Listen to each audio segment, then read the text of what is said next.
Aso Rock on fire. Look at the way they are disgracing themselves. All the wicked politicians, the bad leaders that we have. This is how God will expose them. Oh, guys, watch this video. You will enjoy watching. Meanwhile, if today is the first time, subscribe, like, comment, and share this video. The president is trying his best. Mr. President is doing his best. Like all of us know, we are the people that are affected on this. So we cannot. We cannot. It's my opinion.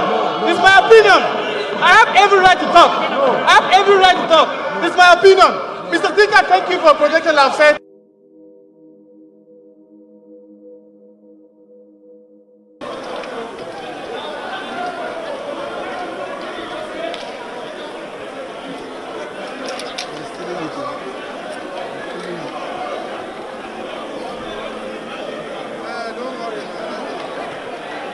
President, since I came to this hallowed chamber, it has been one motion insecurity or the other. It has been 1 minute of silence or the other. I think the issue of security has occupied most part of this red chamber discussion. And at every time, we've come up with compendiums, committees, solutions. And the situation doesn't seem to be getting better. Mr. President, the truth be told, we were elected by the people to come here and represent them. And when they did elect us, they believe within themselves that they have sent their best to our nation's capital to guarantee the security of their lives and their properties. But it is obvious that we have not lived up to that responsibility as a people. To move forward rather than getting angry is for us also to take responsibility. And we are quick at taking oaths, collectively or individually, still emphasizing on the security of lives and properties. I speak as a father and one that have children. I do not know what is going through the minds of these parents who all of a sudden woke up and to see that their children are no more. I'm sure there's pains and money in their homes now. And all they are saying within themselves is, so does it mean my nation can no longer save me? Does it mean my country can no longer guarantee the safety of my children and my properties? I could imagine what the families of the beheaded people in Maiduguri are saying right now. Does it mean my leaders can no longer help me out, watching their loved ones being beheaded? And every day we are seated here, still talking about the same issue. Mr. President, we have no business sitting here if we cannot respect that fundamental principle of security of lives and properties. I can't be proud sitting here as a senator when the citizens of Nigeria are languishing in pains and sense of loss. But let me put it this way. For those of us who are very smart and intelligent and who might find coinages on how to address the nation's mood, the mood isn't right, Mr. Senate President.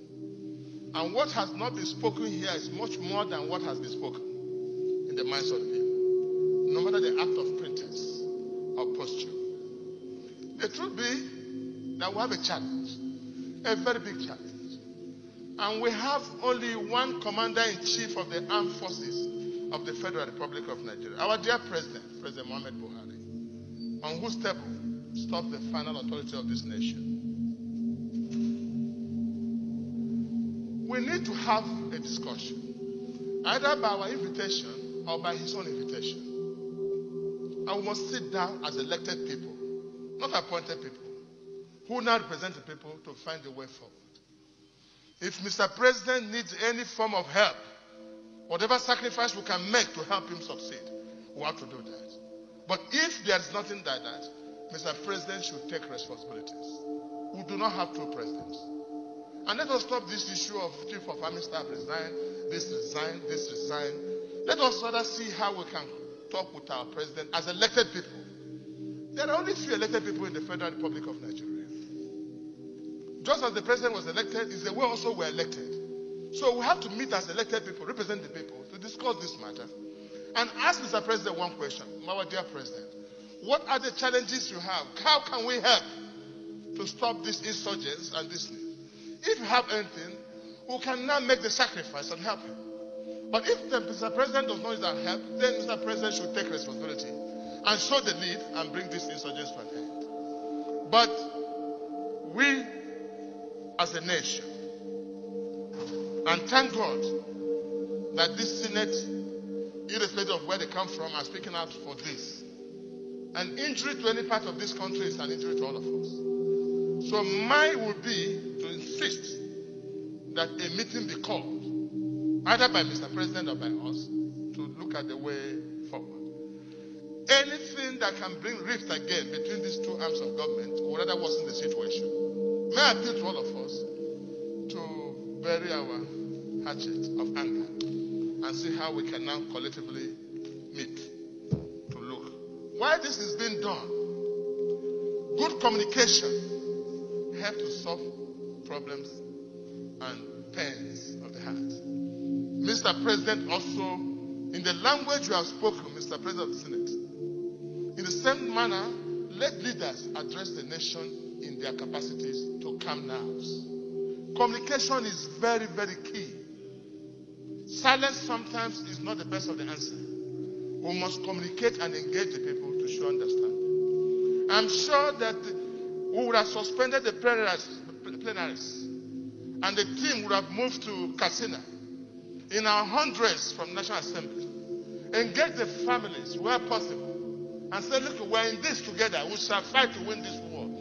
Good communication emboldens citizens. This is the time we need communication and must communicate right. But, Mr. President, your job from now is getting tougher and tougher, and I don't envy you. The situation has called for you to be bold enough to show leadership at this level so that this nation can move forward. I trust your faith. From now it's getting tougher and tougher, and I don't envy you. The situation has called for you to be bold enough to show leadership at this level so that this nation can move forward. I trust your faith.